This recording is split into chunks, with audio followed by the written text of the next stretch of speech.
So, this one's gonna be about a book, I guess. I hope. Because I'm just on a book summary website, and I'm going to show you this website just after the intro as well, so that you can also figure out some of your favorite ones, and not just look for your favorite ones, and then read them as well, because it is actually pretty good if you're reading a summary, before you, for example, buy a book, because then you actually know what it is in the book and whatsoever. Oh my god. I do not have any breath left here. But I'll see you after the intro, as always.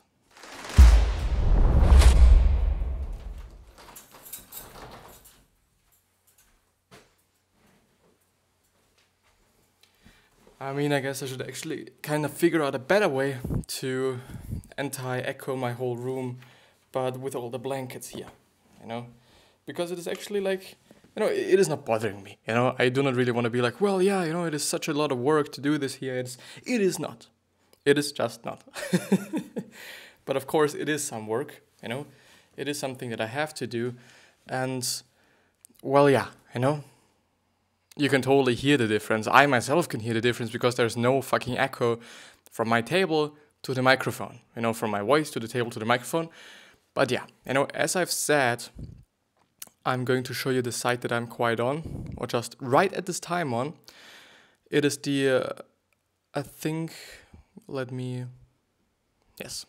it is the powermoves.com website, and it is a website that I've been on for quite some time. Over the course of the last year, just because I went through so many book summaries, especially in the very beginning of the whole podcast, I went through a ton of different book summaries. I'm going to link this website down in the description so that you can look for some summaries on your own. And yeah, this is what we're going to do today. I do just have to look for a book that I'm willing to go through, And we will see. Because the problem there is, just because I want to tell you, just to let you know, you're only able to go through, I think, 3 books or something on the free plan, because obviously he also charges something for his service, which is, I think, totally fine, because it's definitely a lot of work, and it was definitely a lot of work to, read all the books, summarize them all, and then correct them all and whatsoever. So it is definitely a lot of work. You know what? This is actually the last one that I can go through. It is from Larry King. Do you know Larry King? Because he's having a podcast as well. And I think we're actually going to go through this one. Yeah. And this book is called How to Talk to Anyone, Anytime, Anywhere, for all the podcast listeners. So it's actually a pretty nice thing that I reminded myself on that. This particular episode is also available as a podcast, which means that you can listen to it as an audio-only version, which means that you can do something besides consuming this episode, which means that it is way more efficient than watching the video, because the video might be 30 minutes long. The audio as well is 30 minutes long, but if you can listen to the audio, you can just still, tidy up your room besides that simultaneously. It is just a pretty great thing to do. At least at my point of view, this is actually also, I think, one of the reasons why I'm actually having the podcast, because some people like to listen to things while they're doing something, and some people actually like to see me talking and reading and whatsoever. So there's definitely a benefit of both sides, For the YouTube listeners or watchers, it's definitely good because they can see what I'm reading, and they can also see some things that I'm showing during the episode, which definitely is the case sometimes. But yeah. So this book is rated with 4 out of 5 stars, so I hope that it is going to be a pretty good one. It is from Larry King and Bill Gilbert, and it is a self-help book published by Three Rivers Press on December 18th, 2007, and has 224 pages. And I'm going to read. How to Talk to Anyone, Anytime, Anywhere is Larry King's recipe for being a great conversationalist. It's short and to the point, and it contains all you need to know about the basics of being an enchanting conversations. Enchanting conversations. The bullet summary. Be open. Don't be afraid of sharing your real self and your real feelings. The second one, be interested in others. The third, listen and listen well. And the last one is ask why. The summary. In How to Talk to Anyone Anywhere, Larry King shares the famous story of his first day on air. He lowered the music ready to start speaking, but no words could come out. He was too nervous, so he raised the music again. That went on for 3 minutes when the general manager kicked in the door and bellowed, "This is a communication business." From then on, Larry King was never scared again to speak in public.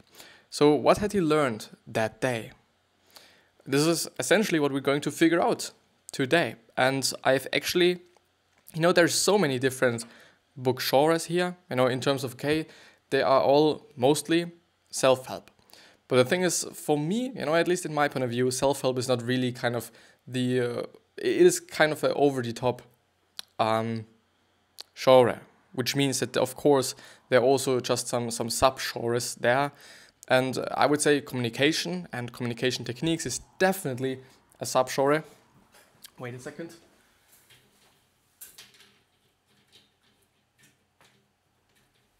Because I've just seen that I'm pretty dark, and now I'm not dark again. Or anymore, whatever.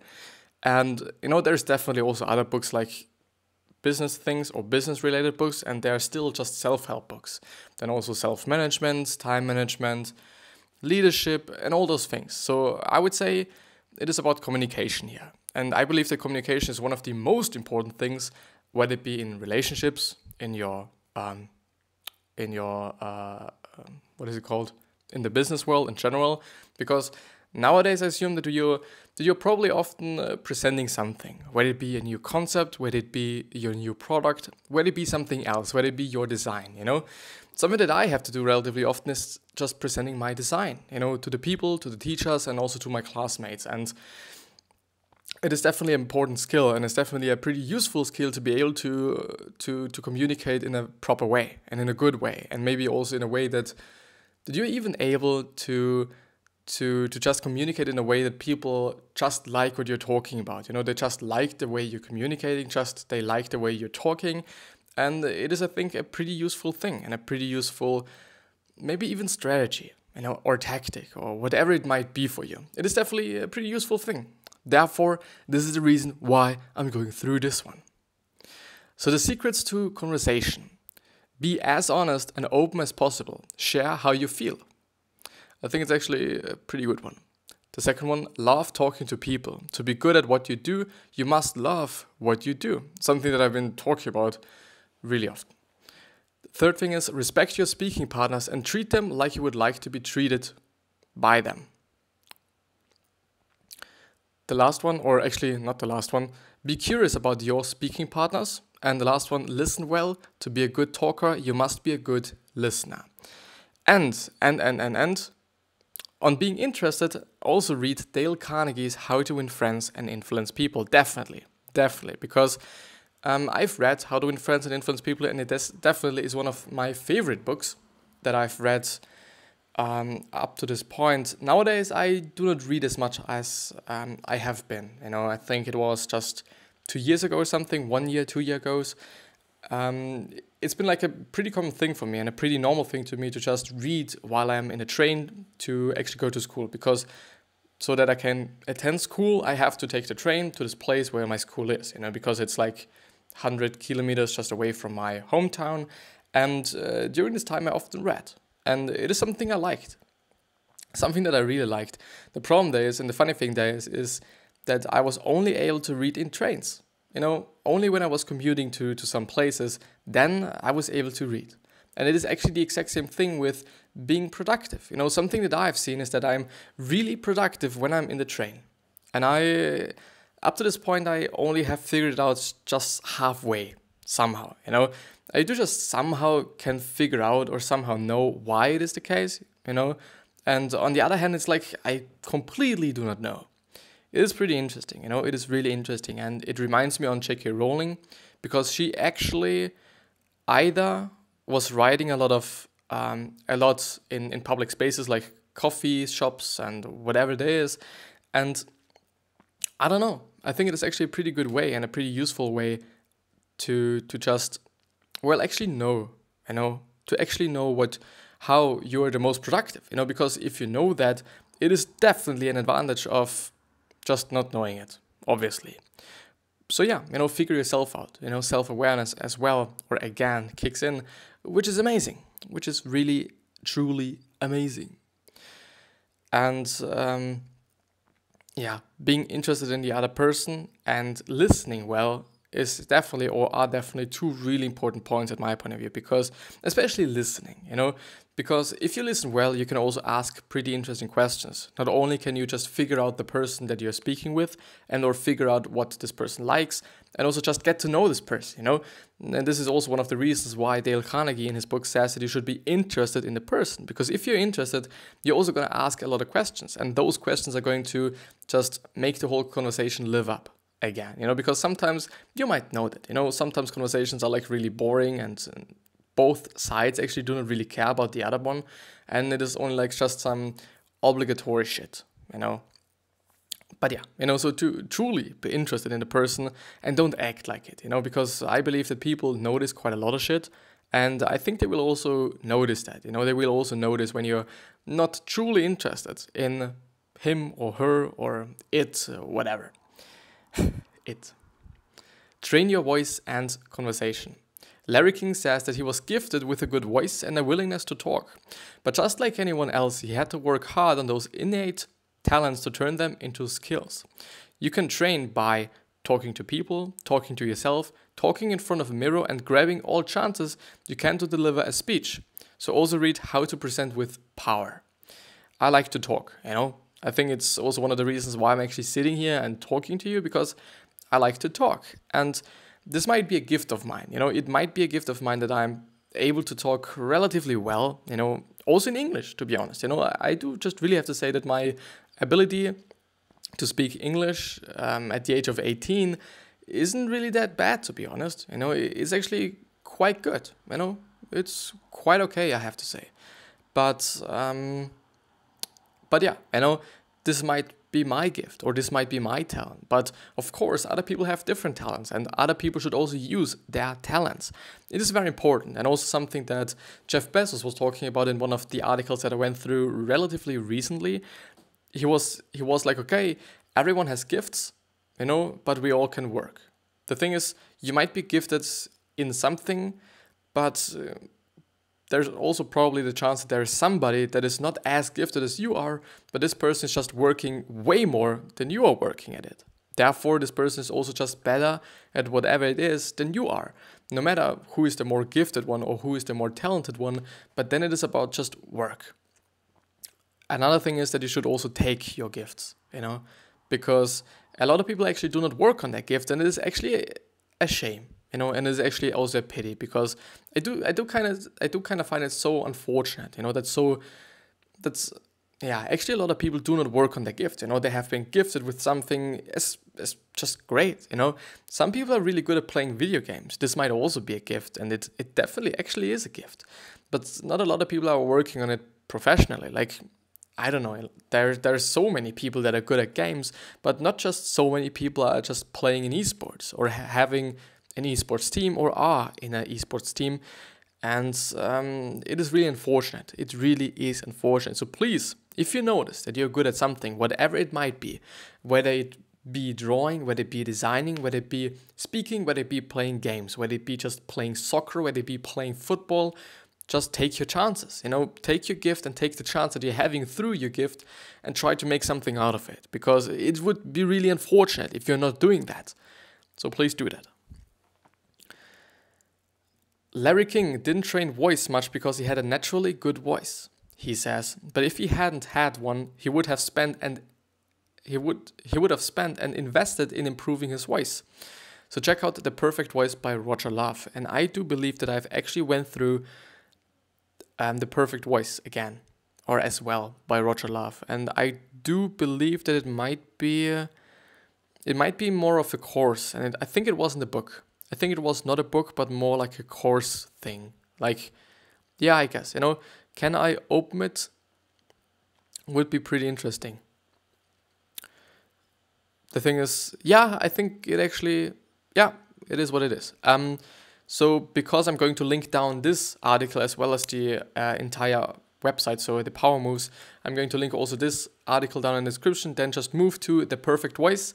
It is just yeah, I can't even tell you where it is just because my window is so small, and therefore also just the text is going to be way longer than it might be for you.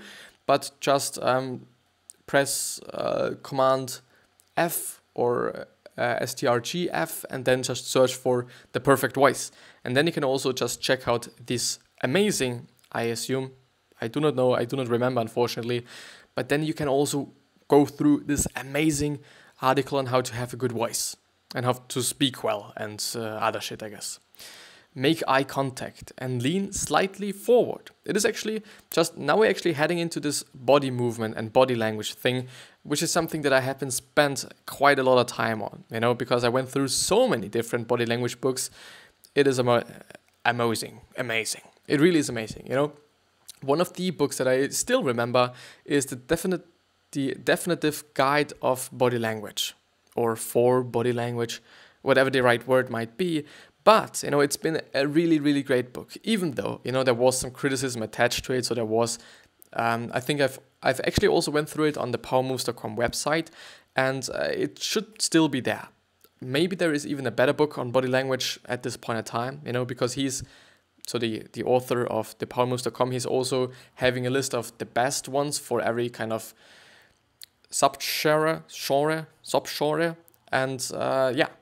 Therefore, you might just have a look at all the genres and the subgenres and whatsoever. So yeah. Larry King says he didn't out of his way. Wait.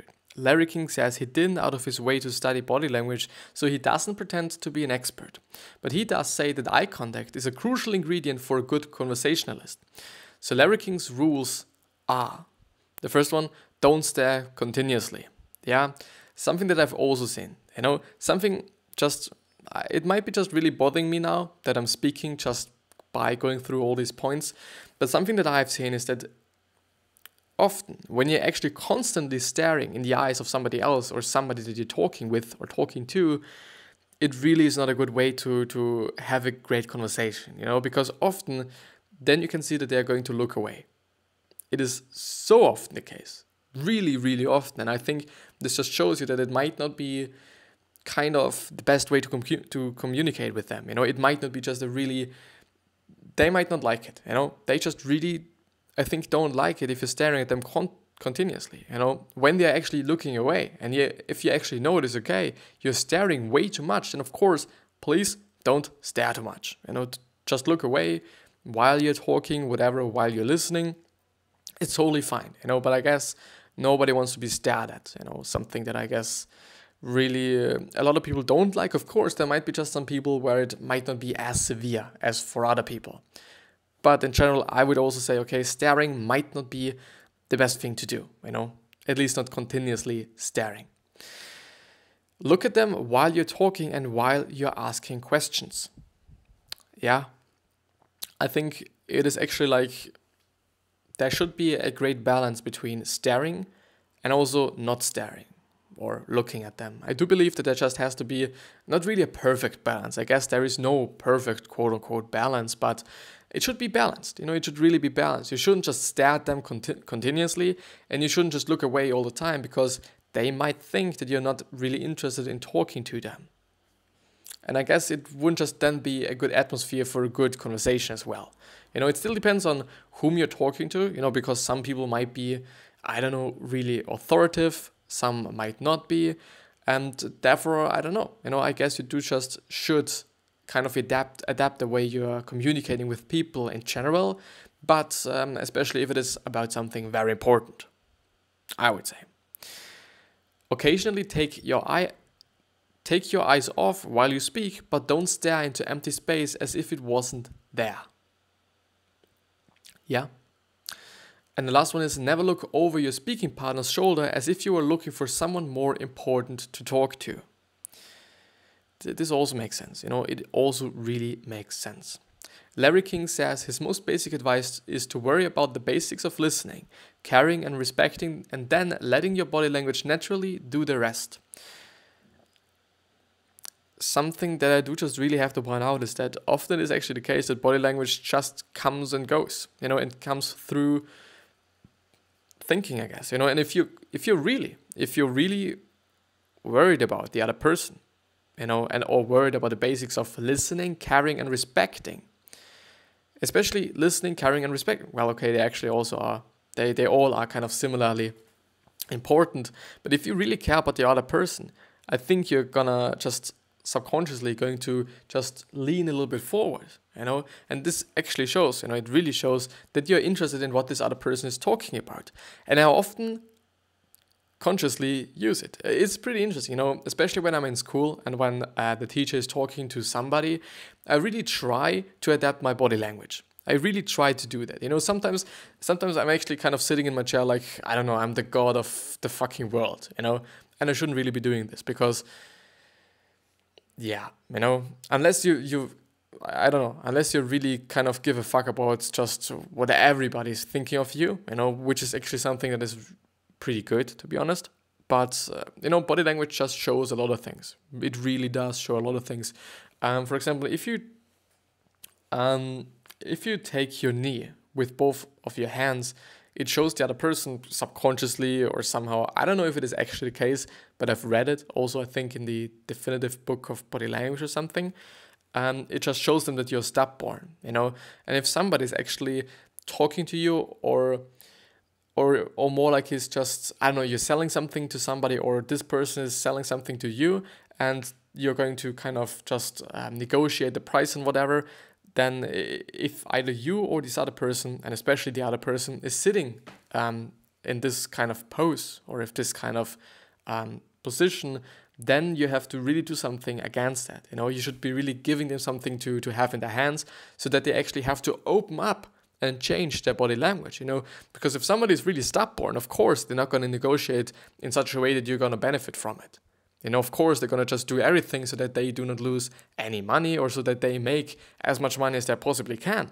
And if you break this pattern up, chances, at least as I can think of it, chances would be a little bit higher, at least, that you just benefit from the whole thing, or that you're going to just, benefit in general a little bit more, I would say.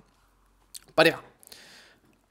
So also read, as the author of The Power Move says, best body language books. And let's actually have a look at it. Let's actually have a look at it and see what the first. Yeah. Oh, it is actually the third one, or the third place. Is it place? I don't fucking know. The definitive book, the definitive book of body language. The second one is BBC Body Language Documentary. Oh, really interesting. And the number one is Power Cues. The subtle science of leading groups, persuading others, and maximizing your personal impact. I really have to go through them, because body language is definitely one of the things that is really important, first of all, and second of all, really interesting. At least for me. For me it is interesting. For you it might not be interesting. But I think we're going ahead with this one and actually I think we are going to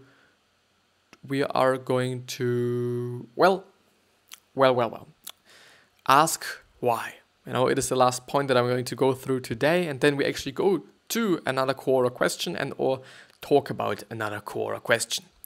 Ask why. Larry King's favorite question, and a reflection of his curiosity about people and people's lives, is why? If someone has just moved, why did you move? If they changed job, why did they change? And then, it is actually a pretty nice question, even though I've also seen in another book, and I've also read in another book or book summary, that you should never ever ask why. Because, you should just use another word. You should just not use why. And through personal experience, I've also seen that why is not often a pretty good question. I mean, you could also be like, okay, is there a reason you moved there? Then you're not using why. I guess it is just about the word why. Maybe it is just connotated by just some really bad connotations, kind of obviously. It might actually be the case. It really might be the case. There is some associations that a lot of people are having with why that are really not good, and that leads them to just not open up in conversations, or lead them to actually not like you or disliking you just because you've asked them why. it could actually be the case, could really actually be the case. But the core question for the day, what's the core question for the day? What is it going to be? Let's see, let's actually see what the core question of the day is going to be. I should definitely be a rapper, Maybe I'm gonna do that. Or even not. Oh, I do just see that I'm not having a lot of juice left. And this is really not that good. Therefore, let's change it up. Let's change it up. The biggest problem that I'm having with those Quora questions is, or are, definitely that I do not know which one to choose, There's so many great ones, and so many really bullshitty ones, but I really don't know which one I should take. Let's see. How do I tell that I'm... Well, no.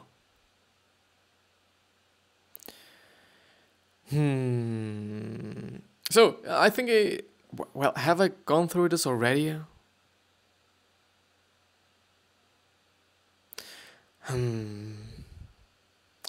Well, let's just scroll, and I'm going to take people who get more than 8 hours of sleep every night.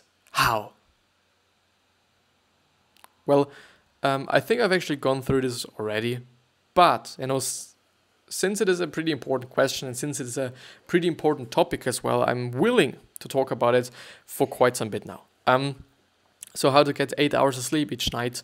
I guess it just has something to do with preferences. If you really value sleep, then you should actually also kind of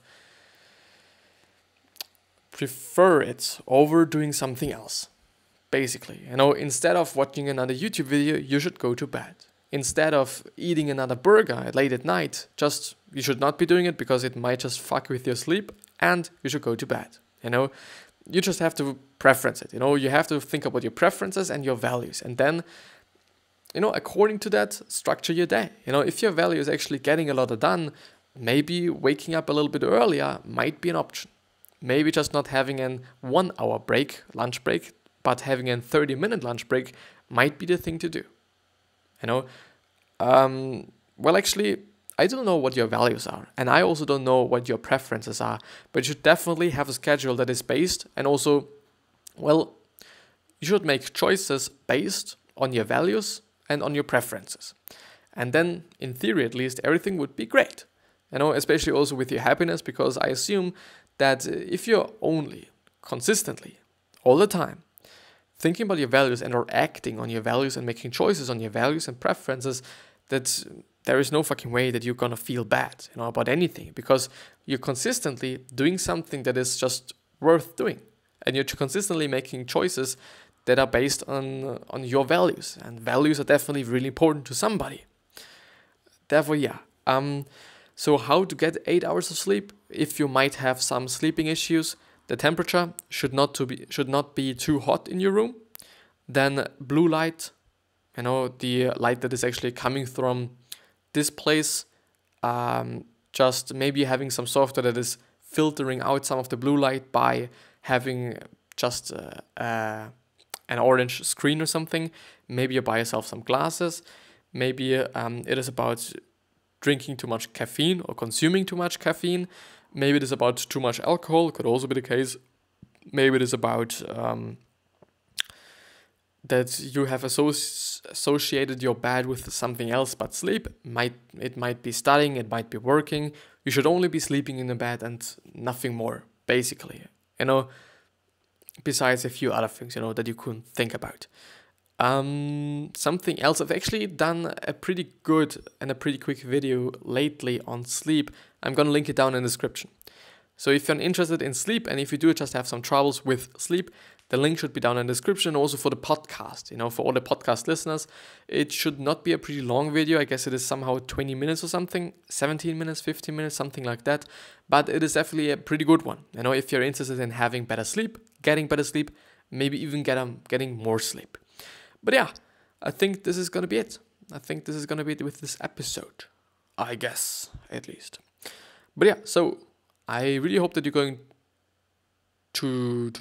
I really wish you the best health, full of happiness, and also success. And I also hope that you're going to remind yourself how you're going to be remembered. So basically, your legacy, because we can totally change our legacy, and we can totally also stimulate our legacy, by being nice and and then being remembered as being nice, kind of obviously. But the thing there is, which is very important to point out, no matter how nice you are and no matter how fucking generous you are, there's still gonna be some reason why somebody dislikes you or even hates you. I don't know why. I cannot really tell you. It might be just some natural shit that we human beings are having, potentially, theoretically, yeah.